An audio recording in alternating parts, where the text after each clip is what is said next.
John Impemba and James Grande.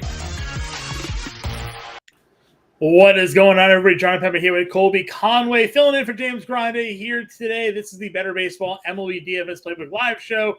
We are here to break down Tuesday's 10-game main slate. Colby, my friend, man, how are you doing? Everything's going well. It's a good time to be a sports fan, that's for sure. We got baseball on the TVs, football's coming up. We're also in peak NFL season where you just hold your breath that there's no injuries on any given practice, as we've already kind of seen. But no, it's a great time. We're in that really fun part, especially if you're a baseball, football fan. That's probably one of the better times of the year. Oh, yeah. I mean, overlap coming. Obviously, NFL season kicks off on Thursday. This is the baseball show, but as you kind of alluded to, the Travis Kelce news here today. You wait as long as you can to draft your fantasy football team. You get through all of the preseason games, training camps out of the way. You think you're in the clear, not what could possibly go wrong. And then a man who's never been injured injures his knee 2 days before the season starts, playing on the Thursday game as well. So it even puts his status even more unlikely to be available, but we'll see. We'll see what happens there. But yeah, ugly potential implications there. You got him, Cooper Kupp.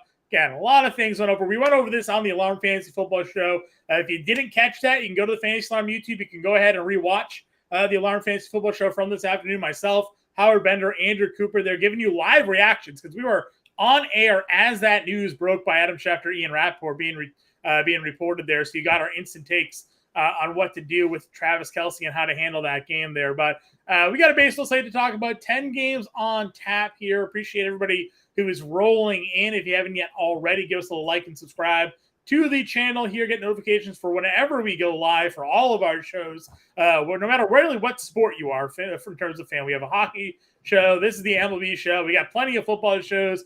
NBA is coming up soon. Myself and James Ronnie will be running the NBA DFS live stream and podcast each day. So no better time than now to hit the like and subscribe and get notifications for whenever we do go live.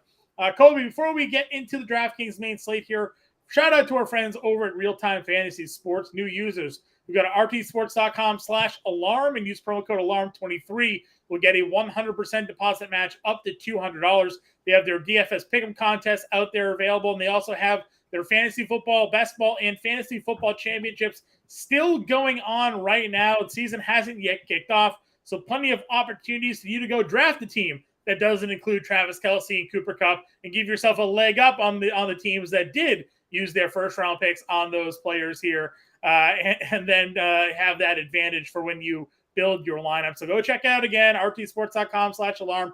Promo code alarm23. Get that deposit match bonus. It is time to give our RT Sports DFS Pick'em plays of the day. Let's get to it.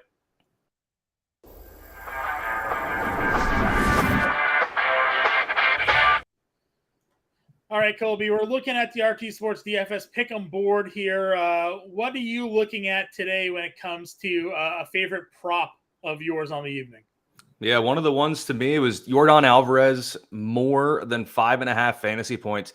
Just seems too low to me. When you look at, I know Eovaldi's making his first start back. He has been pretty tough against lefties for the most part. But when you look at a guy like Yordan, I mean, what, one swing does it for us? And then when you look at RT Sports scoring, walks are the same as singles. Single and a walk, more than 5.5 fantasy points. That gives us what we need. So that's probably one of my favorite player props of the day over here on RT Sports. Yeah, I'm going to go ahead and agree with you there. I thought it was risky, and we'll get into this, of course, for Texas to have Eovaldi return in a matchup against Houston. Just sort of given the way they're swinging the bat right now. You're one of your premier starters, fresh off the IL, a lengthy IL stint at that, and now throwing him right into the fire against a team that you're competing for in a playoff slot. For me, I gave this play out as my home run call on the Better Sports Betting Show, but we'll keep it simple here. We're going to go with Bobby Witt more than half a run tonight, going up against Dylan Cease. We've known Dylan Cease's struggles on this season. Bobby Witt having a day off. We saw the Royals offense hang double-digit runs yesterday, so you got to see if they can go ahead and tag Cease, who's not really in the right form. Bobby Witt, one of their hotter hitters in all of baseball, could go for a home run. I took the home run call plus 550 tonight, but we just need a run tonight for him to hit the over on this one. So our two-pick DFS pick'em props of the day here. We have Yordan Alvarez more than 5.5 fantasy points. We have Bobby Witt here more than half a run scored. Again, go to rtsports.com/alarm, promo code alarm23. New users will get a 100% deposit match with their first deposit. And go ahead and play tonight's RT Sports DFS Pick'em plays there. Now turning it back over to our DraftKings main slate here. Taking a look at the board. Again, 10 games here are on this main slate. If we're looking at some Vegas totals here, Colby, which do you think games stand out the most to you this evening? Yeah, when you look at it, I mean, there's a couple that really jump off the line in Wrigley, just because it looks like it's going to be an absolute hitter's haven there tonight with wind blowing out. So that one obviously catches your eye. James Grant and I talked about it a couple times actually when you were out for a bunch of these, when I believe you were on your honeymoon. I was cruising around Europe, you know. Yeah, so Atlanta just does home run derbies with themselves. Yeah. And they just don't care. Like, they see this over-under and be like, cool, they have the over-under at 10.5 for us alone, not even our opponent. So, honestly, anytime Atlanta's on the slate with all their guys, you take a look at there, and I'm just probably one of the biggest anti-Miles Mikolas people there is. So, I always like going against him. Other than that, when you look at some of the other ones, it's interesting. Like, Colorado, Arizona coming in at 9. I kind of like Fought tonight, but I also like a lot of Arizona bats against him. Can we get enough Arizona bats against Freeland? And then outside of that, Toronto, Oakland seems like an over with, I believe you coined Waldasuck on the morning show. Yeah. I don't know if that's the first time I've heard it. So in my eyes, you've coined that term. Thanks. That seems like an over. Yeah. Waldasuck is not a very good pitcher here. The one time LA gave in, I was like, all right, you know what? White Sox are just terrible right now. I think that Waldachuk might be able to just get us a little bit of what we need, cruises through 4 innings, then gets hammered, gives up home runs to Lewis Robert, and it just fell apart from there and wasn't able to get it done for us. And I just went right back. You know what? No, he's Waldachuk forever. I'm not buying back into any narratives that he might be able to swing it around. So I agree with you, Listen, I like the Atlanta Braves team total tonight over 5.5. So yeah, I mean, they were 7.5 in cores. They had no problem doing that either. So pretty elite offense going up against Miles Mikolas here tonight. All right, let's look at pitching. Garrett Cole's on the mound at 12K. Nathan Eovaldi at 10.4. Framber Valdez at 10.1. 2 more pitchers up over 9K. Chris Bassett and Michael Lorenzen here. Some tough starts really for that group outside of Cole and Bassett. Would you tempt fate with Framber Valdez against Texas or Lorenzen against the Padres? No, I haven't really considered them at all. Really, in this upper tier, it's pretty much Garrett Cole or bust if you're going to pay up. Other than that, it's maybe if you want to go Chris Bassett against Oakland. He seems like in a good spot. But really tonight, when I've been doing my builds, it's Cole or Bassett, and then we're going down to like that $7,000-$8,000 range. There's so much more value there. Yeah. The only thing I like in the Framber Valdez and Nate Eovaldi game is probably hitters in that game. I don't want either of the pitchers. Yeah, you're either getting a no-hitter or you're getting 8 earner runs from Framber Valdez in this game. So I'm fully in agreement with you here. Garrett Cole's a top press spend up. I imagine there'll be a lot of roster ship in on him against Detroit, even though he did just face Detroit and had a good outing. Like nothing obviously too crazy. 23.9 fantasy points, 11.5.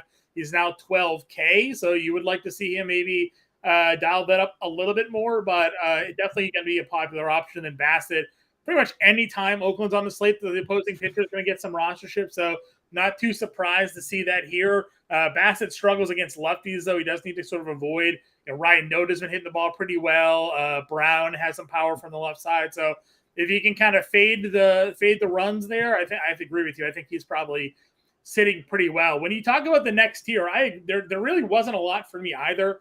I looked at me with Kyle Hendricks, but the wind is blowing out in that game, and he does not have great home split. So you're dealing with a Giants team that's like one of the worst teams in baseball against righties, but in an environment that is super favorable to hitters. So it's like what one wins out here today. Hendricks is at $8,300 there. And then where were you going in the mid-tier? You mentioned liking Fought. Is there anybody else that you're maybe interested in here today? Yeah, Fought's an interesting one. Another one I thought it would have lower ownership, but I'm looking here at our draft percentage forecaster. He's actually within the top 5 in terms of ownership. But a Shohei Ohtani-less Angels lineup does not scare me. They're about an injury or 2 away from you and I needing replacements on this for us to go play in that lineup. Like, it's an ugly lineup, but does Dean Kramer have enough upside? I mean, you kind of have some questions there. Maybe in a GPP, you can try it just because I don't love that Angels lineup. Right. outside of that, the one that I keep coming back to with every build that I do, and I truly don't know how I feel about it or this entire team, is Jose Quintana. Here's the problem. Yeah. I never get the Mets right. I always get the Mets wrong. And that's all you need to know about me with the Mets. And that's the problem. I can't get it right. But when you look at his numbers, he's a quality start machine. His 1-5 record's irrelevant. That doesn't matter to me. I know you said on the morning podcast, for the longest time this season, you didn't want your lefties against Washington. Right. However, that script has flipped of late. Like, they don't strike out against lefties, but they don't do insert expletive here against lefties right now. Right. They're not doing a thing. Quintana's really, really interesting. He's got a good chance at a win with Patrick Corbin. Happy Patrick Corbin Day to those who celebrate. Right. So, like, Quintana's really interesting at this price point because a quality start, give us a handful of strikeouts. He should be in line for the win. He'll pay off that 70 or that low 7,000 price tag. Yeah, listen, I agree with you. You mentioned the show I did this morning. Mark Pitts was on that with me, and we kind of went back and forth a little bit on Quintana. He points out that Lane Thomas does have 3 straight games on a homer, but really that's the bat you have to fade in that lineup right now. They don't have Stone Garrett. They obviously traded away John Candelario. Joey Meneses is fine. Keibert Ruiz is fine, but if you can just, I don't even think Abrams is playing today. If I saw that lineup correctly, I think he's out of today's lineup for the Nationals. Trying to see if I can quickly grab that here. Can't find it immediately, but if that's even the case, like, that's one of their better hitters that just makes it for an easier lineup. I definitely just saw the Nationals. Okay, so you got it. Here it is. Okay. No C.J. Abrams. Yeah. No Lane Thomas. I mean, that feels like a lot. If Alex Call does me in tonight or something like that, Blankenhorn, Carter Kaiboom, they're double catching tonight. Riley Adams is at DH with Keibert. I mean, yeah, that is. I wasn't on the fence on Quintana, but I think I needed somebody to really just push me a little bit further over the fence to be in on him, and that lineup I think does it for me. Yeah. I love the Mets offense tonight going against Patrick Corbin, and Quintana I think now certifies myself in here as a core play for lineups, and then from there, you could go double spend down. I do think Brandon Pfaadt's in a really great spot against Colorado at home at $6,900. Does he give you, do either of those pitchers give you the 35 fantasy points that Garrett Cole could give you?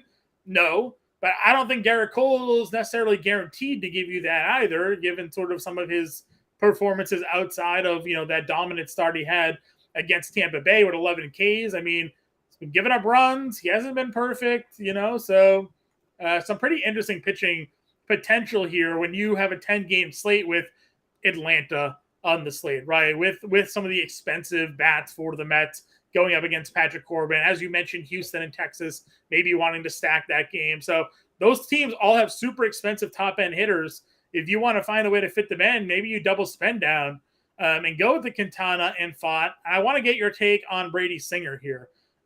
Another guy that I haven't been able to get correct, but he also had that stretch during the middle months of the year where he was as dominant as some pitchers have been, and definitely for himself, he had that 3 straight starts here, 5 straight starts, really 17, 23, 22, 28, 16, 26. If he can recapture some of that form against a White Sox team that he had 6 innings, 1 earned around already this year, and we know that team isn't, really hitting all that well, and they don't have Luis Robert in that lineup tonight. Brady Singer at $7,900 is kind of an appealing option in the mid-tier as well. Yeah, and it's really for him, he's on the better side of his splits. I think he averages like almost double, if not double, DraftKings points when he pitches at home versus on the road. So you got to like that. He's beaten the White Sox once this year with a good start. He's one I struggle with getting right too. I never pick the right spots, but this lineup doesn't scare me. They're prone to striking out. He can miss bats. It almost feels like when he wants to versus when he actually does. So I think you can do it. And really, when you look at the slate, Garrett Cole's ownership is just projected to be so high. If you want to try to get some sort of leverage, like I know in the morning pod when you guys talked about it, the idea was maybe Pfaadt differentiates you. Yeah. Well, looking at our draft percentage, he's like the 4th highest projected starter just because Colorado just wants to strike out every batter they send up there. That's just what it is. That's what they do right now. So I think actually when you look at some of these arms, Singer might be the one that gets you that variance that you need if you're going GPP. And he has some strikeout upside. Like we've seen him put up some decent strikeout numbers this year. Had that 8 strikeout game, had that 10 strikeout, 9 strikeouts here. So, Washington, White Sox, as we know, does present a ceiling strikeout matchup for right-handed pitchers. So I could see Brady Singer being that guy. And again, another mid-tier arm where you don't have to go and spend up for Garrett Cole. I will touch on Dean Creamer a little bit. I call him Dan all the time. His name's Dean. Dean Creamer here, $8,600. Listen, even the Padres start wasn't that bad. 6 innings, 3 earned. He's been pitching really good. And you mentioned this Angels lineup now, no Ohtani in it. I'm kind of liking it. I'm not going to lie to you. At $8,600, I could find myself getting there because I do like Baltimore bats a lot tonight going up against Reed Detmers. So if you're telling me that Dean Creamer can go out there and give me what he gave you against the White Sox, 6 innings and earn 5 Ks, would get the win this time and come out of that with 21 fantasy points, I could definitely get behind some Creamer tonight. Absolutely. The big thing too with this, I don't know if you want to call it new look Angels lineup, you just have to avoid the walks with them. They're not going to kill you. If you put yourself in bad spots, they can do a little bit of damage. And Dean should keep the walks down. So I just don't think they'll have a very good time with him, especially with no Ohtani. That lineup is just brutal. Yeah, for sure. Any other pitches for you? No, that's pretty much the majority of them. I think that's a good 5 or 6 arms that you can choose from. I don't want anything to do with San Fran Giants. No Waldesuk, no Freeland, Corbin. Avila sometimes can be interesting, but Philly's crushing right-handed pitching right now, so not him. So no, I think we've identified our 5 or 6 that we'll be pulling from. Yeah, fully in agreement with you there. We have DePrince here looking for the FanDuel pitcher in 2 values. We'll get to the value plays here for a second as we go over the positions, but we just went over pitching here, DePrince. I think you can go Garrett Cole if you want to spend up tonight, but there's plenty of mid-tier guys that I think that we're targeting. Bassett is one of them against Oakland. I think Creamer's a little interesting. And then guys like Brady Singer, Jose Quintana, I think we landed on as maybe our favorite pitcher per dollar tonight. And I think on FanDuel, he plays up pretty nicely because you get the quality start points. He only gets dinged for earned runs a lot, and I'm not sure if he'll give up many earned runs given the matchup. And while the Washington doesn't strike out a ton, he could probably settle into 4 Ks here tonight. So I think Quintana is probably my number 1 just across the board per dollar play. But some pretty good pitchers tonight that you can throw into that FanDuel lineup, but you only need to start 1 here. So let's go over to catcher and take a look at some of the plays here. You could spend up if you want Real Muto, Rutschman, but where do you find yourself gravitating towards tonight, Colby? Yeah, this is probably my least favorite position on this slate. As a former catcher, it kind of pains me to say that, but just with the matchups and everything, I don't like it. If you're paying up, Real Muto is the guy for me. I'd be fine with Rutschman too, either of those two, just because they're on good sides of their splits. And with Real Muto, Avila has reverse split, so he doesn't do as well against righties. Really, though, I think this is kind of where you're going to look, even though he's hitting 9th. Gabriel Moreno is a guy I just keep coming back to. It's a spot for me to save money so I can get a bunch of studs, and it's the catcher position, so I'm okay paying down. I'm hard-pressed to find even 3 players that I feel confident with behind the dish if you don't let me include Real Muto and Rutschman. Right. 100%. And I was gravitating right to Moreno, and I kind of like that he's hitting 9th tonight. We talk a lot about wraparound stacks. Sometimes they hit him 7th, where he's just out of reach of the middle of the lineup, just out of reach of the top of the lineup, swinging back around. But now you have him hitting 9th. That means right behind him is the top of that order. So he has the opportunity to score some runs if he gets on base. I want to see, where do they have Corbin Carroll hitting tonight? It's Corbin Carroll hitting 7th. So hilariously, they've been hitting Carroll 7th against lefties, which means there's a good chance Corbin Carroll is on base for Gabriel Moreno, who's hitting 9th, which you got to love. Carroll had a triple last night. He's an extra base machine. He's also a stolen base guy. He gets on first, could easily be on second. So now Corbin Carroll is presenting RBI opportunities possibly for Gabriel Moreno there in the 9th spot. So I'm with you. I started all of my builds tonight just immediately clicking Gabriel Moreno. There's no reason for him to be $2,700, $355 average, $677 slugging percentage over the last 10 days. Then he gets that matchup against a lefty and Kyle Freeland. So we're saving money at pitching. We're saving money at catching because there's some big bats we're looking to spend out for. Notably for me, I'm in on Pete Alonso. The BVP against Patrick Corbin's ridiculous. He's got 5 homers and 46 at-bats against him. He's 5K. Mark said it perfectly on the stream this morning. You wait for moments like this to play the Mets, right? You want a lefty, but now you have like the perfect lefty, right? So you play guys like Alonso, you play Lindor, you play some of those righty power bats that do damage against lefties in this spot against a lefty. Patrick Corbin is as poor as they come. So for me, this was an instant click for Alonso at the top. How are you feeling about the first base position? Yeah, I mean, with those BBP numbers where he's like 30 for 30 with 29 home runs, it seems like against Corbin. Yeah, I mean, especially with this price point too, where it's not like, yeah, it's the good BVP, but he's $500 more than everybody. I mean, there's 7 first basemen priced up higher than him? Yeah. Like that value is too good to pass up. If you're not looking at Alonso or maybe your GBP and you're going to try to fade the Mets lineup, I'll never fault anyone for wanting to go Matt Olson. I won't fault anyone for wanting to do that. Cheaper option if he cracks the lineup. Garrett Cooper's been swinging the bat well of late. I don't hate it. I'm not a big Michael Lorenzen guy, so I think you can go with him. And then outside of that, I'm going to kind of shout out what Mark said this morning. But if you like lefties against Bassett, because that's been his problem, a guy like Ryan Noda isn't a bad play down play at first base. It's so hard with Alonso versus Corbin on this slate to like truly consider any other first baseman. Yeah, but I mean, to Mark's point there, Noda $3,100, 306,000 OPS last 10 with 3 homers. Homered yesterday, homered in back-to-back games actually. So definitely a guy heating up, and I don't know what it is about Bassett. Maybe it's the way his changeup breaks or something. Like lefties just absolutely smoke him there. So definitely some good value. I'm kind of with you guys. I was just plugging in Alonso. There wasn't a lot of the mid-tier. Obviously, you can't ignore Ryan Mountcastle and his numbers against lefties just all season long been pretty legit. And then Christian Walker here in the mid-tier as well at $4,500 were kind of the 4 I was thinking of. It was a good call out on Cooper, though. We were playing a lot of him last week for value. Hits in the middle of that lineup, had a little hit streak going, homered the other day. So don't mind that for another under 3K play this evening also. So I'm a big fan of some of those shouts at first base. Moving on over to second base, where are you finding yourself going? Love Ketel Marte. If you're going to kind of get that wrap around there, you get Moreno at 9, Ketel Marte at 1. Marte is good against lefties, Freeland bad against righties, so that's something that we like.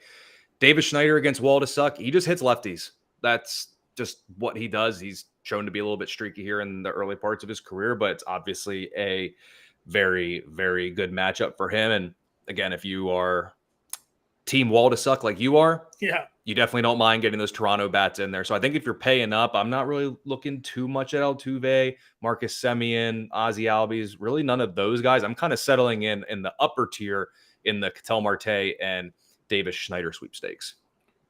And the numbers for Schneider against lefties this year are pretty ridiculous. For a guy that doesn't have like a large sample size, obviously, because he hasn't played, all those many games here, you got him against Waldechuk. He's had 30 at bats. He has 5 homers. He's hitting 400 with 1,000 slugging and a 640 ISO. So I'm with you here. I like that his dual positional eligibility can lock him in at second or third base tonight. It was definitely a pretty useful value to have that flexibility with him. And then you mentioned there really wasn't a lot else that I found myself gravitating towards. I do think Ronnie Marcio could be interesting here. Again, another bat you get against Corbin, second and short eligible. We want Lindor, so you could play Marcio here at second at $3,000. I think it could be a spot again. Hitting in the bottom end of that lineup means he wraps around. He has like Alonso and Lindor potentially to drive him in. So that was pretty much the only other spot I was looking to go. And I'm fine with him too. And the nice thing is if you do settle into like a Met stack, you can play Mauricio, you get Lindor at short, and then you still don't have to take yourself out of Davis Schneider and his ridiculous numbers against lefties. So I really think there's a couple guys on this slate when you look at it, and we'll get to some at other positions that like kind of Moreno-esque in that it's like, I think a lot of people are just going to kind of click and pick those guys in and not really think about it too much. And really to me, catcher position stinks. Second base is okay. There's at least a little bit of depth. I really struggled at third base, so luckily we could actually play Davis Schneider over there. But yeah, really second base Mauricio, and he's just so electric. He's running. He hits the ball hard. He's all you can ask for, and all you're really wanting is DraftKings fantasy. Yeah, 100%. Moving over to that third base position, like you mentioned, the top end guys don't have like the best matchups in terms of their general splits. It's not to say you can't play like a Henderson against Detmers because that bullpen's trash. If they just get Detmers out of there, Gunnar can feast on whatever AAA guy they had to call up after releasing their entire pitching staff the other day. Bregman, Riley, like all those guys can obviously go out there and win it for you. But Schneider locking in at third felt pretty good there. Knowing that eventually Shamanaya will come out there, Jeimer Candelario at 4,400, I think you could potentially work your way to. What are your thoughts on Soroka here? He obviously had some struggles in his starts. Does anybody in St. Louis interest you at all, whether it be Gorman, who has second, third eligibility, or Arenado here? I so badly want to play Nolan Gorman almost all the time. He's slumping a little bit of late, so I don't necessarily love that. And when you look at some of the other guys in the position, I think you can go elsewhere. I don't know if there's going to be a lot of ownership on St. Louis, so that could be your way to kind of your pathway to variance or differing yourself from the pack. If you stick to cash games, I don't think you need to go many Cardinals in terms of your cash games. But if you're going to take a shot on a St. Louis bat, I think despite the slump, I'm gonna take my chances with Nolan Gorman. I may not feel good about it, but I'm gonna take my chances. Sure. Kind of working our way down here. Now, Carter Kieboom does have some decent numbers against lefties. It's small sample size, super small sample size. But if there was a reason to want to play Washington tonight, you could maybe take a peek there. You have Ezekiel Duran, who's been struggling a bit. Michael Garcia is kind of interesting because, one, we don't like Dylan Cease here tonight. Garcia could go a little bit overlooked. He's had a decent little year, has some stolen base upside there if he gets on first. Evan Longoria, well, I think he's basically a shell of himself at this point. He does hit lefties. Have him at 29. And then they called back up Emmanuel Rivera, another guy that was hitting lefties really well this year. I know he is 1 for his last 23, but, some of that has to do with him time in the minors as well when he was sent back down. He's hitting second tonight. So, $2,800 guy hitting second against Kyle Freeland, if he gets on base, could find a way to score some runs tonight. Yeah, when you go down even a little bit further, if you're going to go full bore Mets, Mark Vientos isn't swinging a bad bat of late. If you're all in on a Mets stack, I'm not playing him one off, but if you're stacking Mets and you want to throw him in there, you could throw him in there. Or you go down a little bit farther, you can also play him at shortstop. What about Big Bad Ernie against Ken Waldisuck? I mean, he hits lefties. He keeps hitting in general. It's hilarious. So yeah, I agree with you. Toronto as a whole this year, it hasn't hit lefties all that well for whatever reason. But yeah, Ernie Clement. I mean, we played him the other day when he homered. James and I kind of used it as a joke. It's like, it's Coors. He's $2,600. Let's go. And then he homers, and you're least expected. But he keeps on hitting since leaving Coors too. Had the one hit against Oakland. So I don't mind Ernie Clement there at $2,400 either. Shortstop, I initially again keyed on Lindor, but I also like Bobby Witt. I gave him as my home run prop play for the Better Sports Betting Show at plus 550 tonight. So you can go him, you can go Lindor, and then we say it all the time. I'm not sure if there's a hotter hitter in baseball than Trey Turner, but there's a few. But he's definitely up there. Yeah, I wrote about it in one of my favorite plays of the day over on Underdog, and Turner just been so good of late. And when you actually look at his hit streak, pretty much all of his production has been against right-handed pitching and not left-handed pitching. I believe it's like 9 of his 10 home runs during this stretch or something like that are against righties. So he's obviously in a good spot. And if I remember correctly off the top of my head, over the last 2 weeks, Philly is the 4th best offense in baseball against right-handed pitching with a league high in OPS, ISO, and slug. So pretty important categories there. So I don't mind. Maybe Philly's the contrarian stack. The more I kind of sit here and I was like, well, I got these other teams and I just keep talking about Phillies. And I'm like, oh, maybe there's something to it there. But yeah, those top options, I think you're looking at Bobby Witt Jr., Trey Turner, or Francisco Lindor with, I think Lindor just might be my favorite as well. Yeah, I'm fully on board with that one there. We mentioned obviously Clement has that dual positional eligibility. Marcio also has the dual positional eligibility. 2 guys who are in on. Was there anybody else and maybe some value or mid-tier options at short for you today? The more I look at it, I'm kind of scrolling a little bit. No Bichette, so obviously we don't have to worry about him, but that opens the door for the other guys. I don't really like the Detroit guys. Volpe's been good of late. At home, that's Vieto. Yeah. That lineup in general is a little bit interesting. We'll talk about it outfield. Yeah. Jasson Dominguez is a pretty free price tag today. Yeah. So could get a little interesting when the Yankees stack against Detroit here. And I know they've been pretty ugly against right-handed pitching for a lot of this year, but maybe starting to turn that around as they get some new blood into that lineup. Not necessarily anything to play for, but in front of a home crowd in a winnable matchup, maybe it turns around. So I don't mind that. I mean, listen, Volpe's already got 20 homers and 22 stolen bases. So, well, the average isn't there. If he hits one out or steals 2 bags, he's paying off the price tag at 37. So, definitely like that one. Before we jump on over to outfield, appreciate all of you tuning in. If you have any questions, feel free to throw them in chat.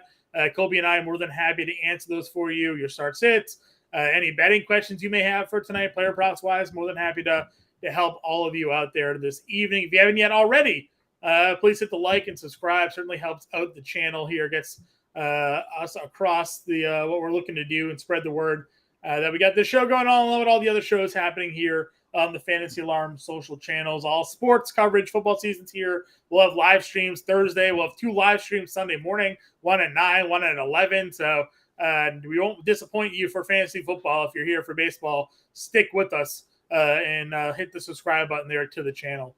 Moving on over to outfield.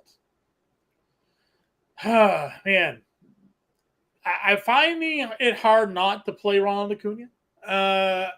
I get the price tag of $6,800, but we've gone over enough value that you can get him in your lineup today. You don't have to spend all the way up to pitching. You can get him in your lineup today. I mean, man has 32 homers and 63 stolen bases. So when it came to just like the lineup builds I was fooling around with a double spend down, Acuna was the initial plug for me. Yeah, I mean, how can you not? I mean, really, he's only hitting 333 over his last 10 games, and he's like the only one that we can say that for the season. That 333 is not necessarily great for him. He does everything. Mikolas stinks. I don't care. Any lineup, whether you're stacking Braves, not stacking Braves, you have to put Acuna, because when you look at a slate like this with that price tag, if you had to go for anybody other than maybe Pete Alonso tonight that can go for 30 points, 95% of people are going to say Acuna, and you should. He's been so darn good this year, and he's in a good spot. So, yeah, and it's Acuna's price tag. If you only look at it at the $6,800, it's a lot. But when you consider your sub 3K or right around 3K Moreno, if Quintana is going to be your second pitcher, you're already saving a little bit there. You know, guys like Dominguez, who's cheap, Mauricio, cheap. There's so much value on the slate. That $6,800 price tag is really not that hard to work around. I think you almost have to play Acuna tonight. Yeah, it's just he himself, like you mentioned, has the ability just to win you a lineup, win you a contest. And when there's enough viable ways to get him in the lineup, it's hard to not just plug him in, right? It feels like you're doing yourself a disservice. Now, if like Mookie Betts is on the slate, maybe you could argue one way or the other, but you know, he's the guy. So that's where I'm going in. Again, it's not to knock an Aaron Judge or Jordan or Tucker, anybody like that. It's just, you know, Acuna is where I initially just plugged and played. Where else are you looking when it comes to the top outfielders tonight? Yeah, I really like Cody Bellinger. Doesn't matter. I don't care what San Fran's do. I know it's Walker, and they'll bring in Sean Manaea because they're going to do that opening thing with him. But it's a hitter's haven at Wrigley. He's been very good against lefties, righties, switch pitchers. Doesn't matter. Bellinger's hitting everything. So he's one I think you consider at that 6,300 price tag. And outside of those other top guys up there, like I talked about Yordan Alvarez for the RT Sports thing, but at this price tag, I don't know if I'm going to slide him into DFS lineups per se at that price point, because I'm already potentially looking at Acuna and Bellinger. Right. So I don't think I'm going to go there. You drop down just a little bit more. I mean, I get playing Tatis, and then you keep going down. I wish Ozuna was just a couple $100 cheaper. That $4,800 has me there's just enough questions that creep in.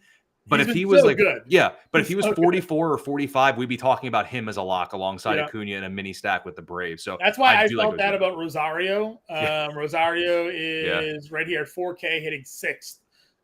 Loved that price point for him. Mm-hmm. You know, again, middle of the lineup, 4K. Another guy that, you know, he's cooled up a little bit, but he was as white hot as anybody was during the middle of August. So what better way than a matchup against Miles Mikolas at home to kind of restart the engines there. You have Hayes at 4K, again, a Baltimore guy against Denver's. Santander's here at 45. If you're not going Garrett Cole, I mean, Kerry Carpenter's been really good. Riley Green, Torkelson, you could be a little contrarian tonight and just stack the other way. Could. Don't know if I will, but you could do that. I mean, you definitely can. Then if you go down a little bit farther, 3,800 Lourdes Gurriel Jr. Just another Arizona bat. I know I think I see a comment there talking about Diamondback stack, and I'm I came into it very eager to do that, and the more that we've talked, I think I've become, if possible, more eager to just get multiple Arizona Diamondback bats in there. Yeah. Kyle Freeland's just not good. It's just so many good right-handers to go against him with. Yeah, I see through you coming in D-back stack. Yeah, listen, we like Gabriel Moreno a lot. You mentioned Lourdes is really cheap. You can get Ketel Marte. Christian Walker's actually pretty cheap in the mid-tier at 45. And then they have Corbin Carroll hitting 7th tonight. He's expensive, but like he doesn't really matter where Corbin Carroll hits. He just kind of can do his own thing. He'll steal bases. He'll hit for power. So I'm with you. I'm fine going there with that stack for sure. Some other value plays on the slate. Say has been hitting the ball pretty well lately. Again, mentioning the winds blowing out in Chicago here. Tommy Pham, another Arizona guy, $3,500 hitting the ball well against lefties. And Melendez is hitting cleanup against Cease. As we talked about, Cease has been struggling a lot there, so he could be taking a peek at him with some other low 3K options. Anybody else for you at this tier, or any other values? I mentioned Jasson Dominguez, Yankee Stadium debut, gonna hit left-handed, short porch and right. Has homered twice already in 3 days. He was another core plug for me that makes it just that much easier to get to Ronald Acuna tonight. Yep. Dominguez at 3K. Plug and play for me. You go down a little bit farther. I mean, Edward Olivares coming off a multi-homer game against the bad Dylan Cease. You could look at someone like him. And then once you get down past that, I don't think you need to go too far really past that. There's just no options like below that do anything for me. I think Olivares is the lowest I would consider if I'm looking at like a mini Royal stack. But Sure. Other than that, you can get enough value between Dominguez and Lourdes Gurriel to fit Acuna in with no problem. Yeah, no arguments. Again, I mean, there are obviously some guys, and Gavin Sheets has a lot of power, right? If Singer doesn't pitch well, could get that. You have Jacob Young here leading off. If you wanted to go off of Quintana and go Washington tonight, again, that lineup looks pretty gross. Riley Adams hitting cleanup, Young's leadoff, no Thomas, no Abrams. But again, a cheap leadoff hitter is always somewhat appealing for some, rostership there. But for the most part, I largely agree with where we're at when it comes to the value outfielders here. Let's get into our Call of Fame here, Colby. Give me your home run call of the evening. So my home run call, I went ahead and went with Yordan Alvarez, even though I kind of talked myself out of playing him in the lineup. That's for money concerns, nothing with him, but I think he's gonna go deep tonight, making him my home run call. Yeah, I agree with you. Just again, really interesting spot here, getting Eovaldi back. You don't know where or how he's going to perform. So you have an opportunity there to stack against him in Houston and see if they can, literally and figuratively knock the rust off of Eovaldi here in his first start back. For me, I'm going to go Bobby Witt. Again, I've just been a big fan of his all season long. Gave up his home run prop today on the Better Sports Betting Show. The last 2 times I was on the Better Sports Betting Show where Bobby Witt was on the slate, I called him for a home run, and he did homer. I had him at plus 600 and plus 500. He's plus 550 tonight. So looking to keep the Bobby Witt home run call streak going here this evening. When it comes to your top stack tonight, where are you going?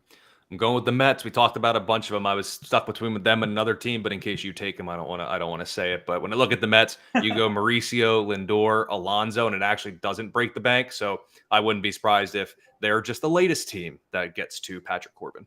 Yeah, listen, I think the Mets are an obvious retweet there.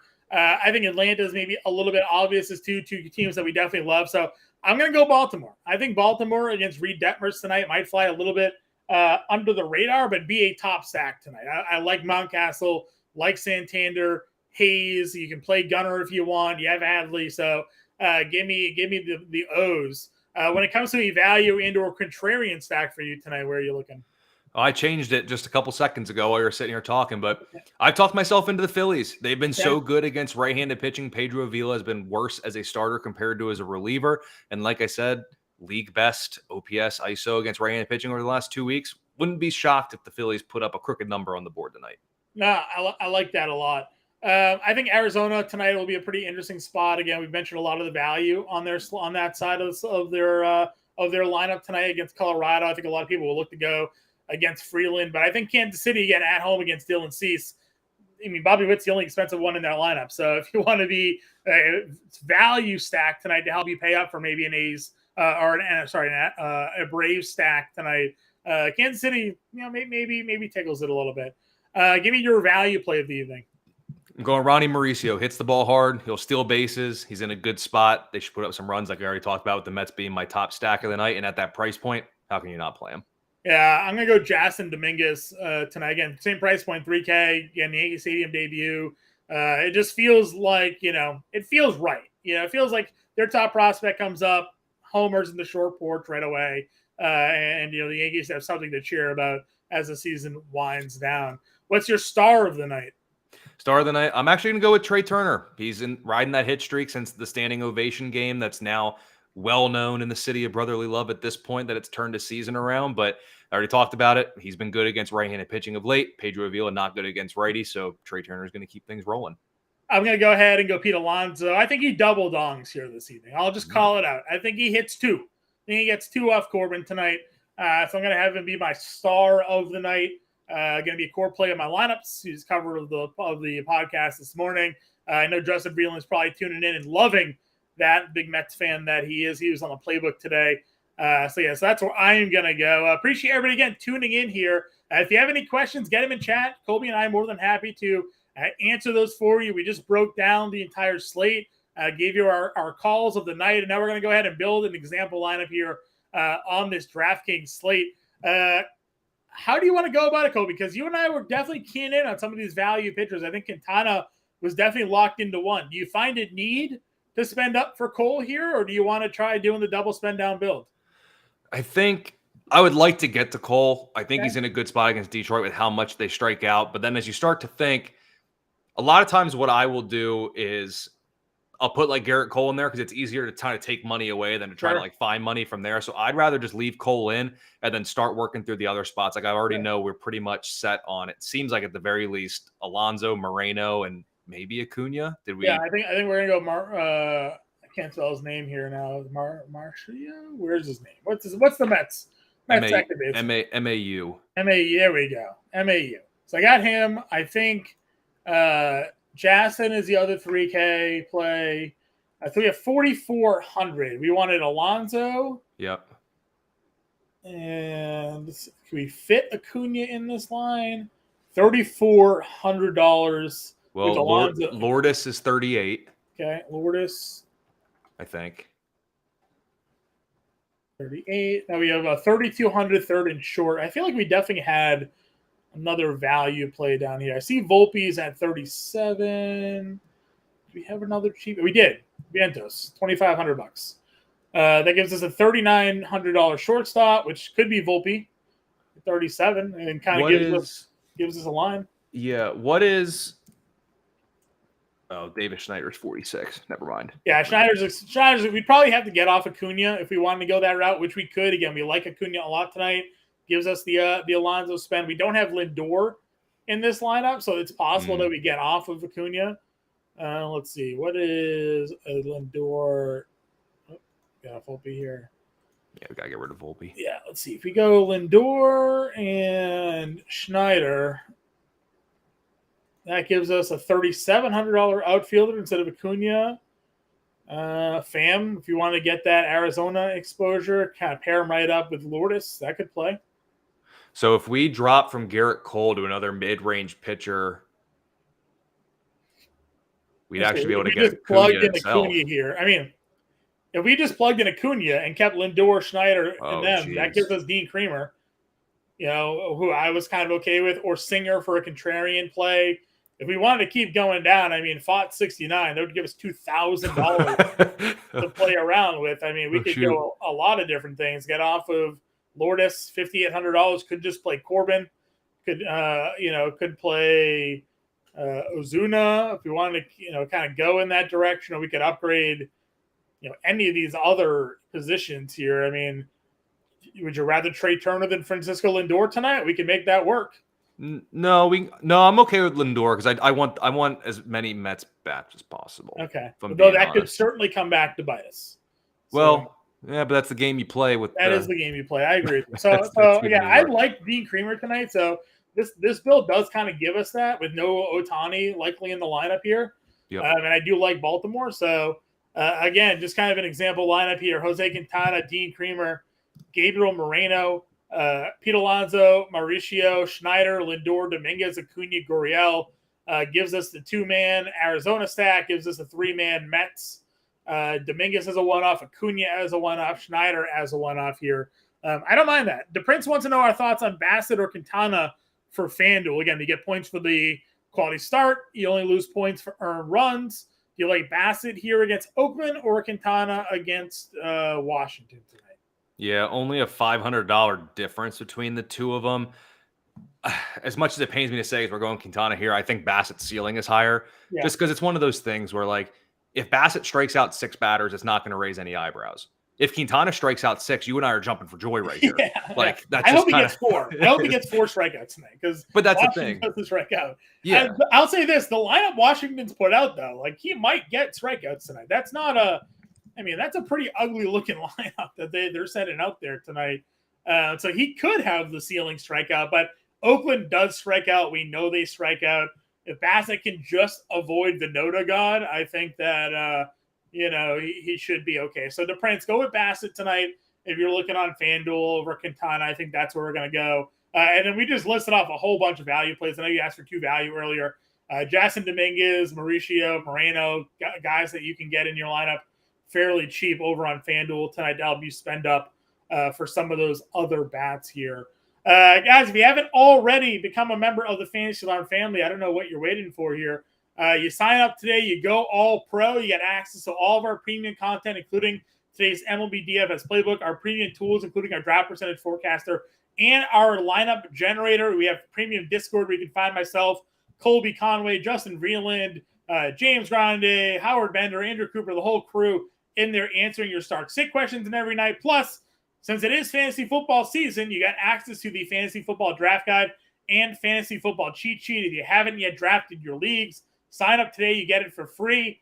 All of this also comes with a 7-day free trial. So you can sign up, get a 7-day free trial, try us out. If you don't like it after 7 days, cancel. I guarantee you will like it. Right now, the 7-day free trial, that carries you through week 1 of the NFL season. You'll get our week 1 NFL DFS playbook with that 7-day free trial. You can see what it looks like. You can see how the example lineups come out. All of our NFL DFS content. Colby's got the wide receiver coach coming out tomorrow. I have the quarterback coach out there today. So a lot of great NFL DFS content starting to roll out. So sign up today. The annual subscription price right now is 40% off the monthly price. I mean, it's hard to basically get half a year for free, but we're giving it away right now to start off the football season. So 40% off the annual price. You get us for a year. That covers all sports, all content that we put out on site for a year, which also means, if you're doing the math here, it ends this time next year. You would get next year's fantasy football draft guide and fantasy football cheat sheet included in your annual subscription package. It's really hard to beat that. So check it out today. Go to fantasyalarm.com/win and sign up there today, or scan the QR code on the screen or click the link in the description.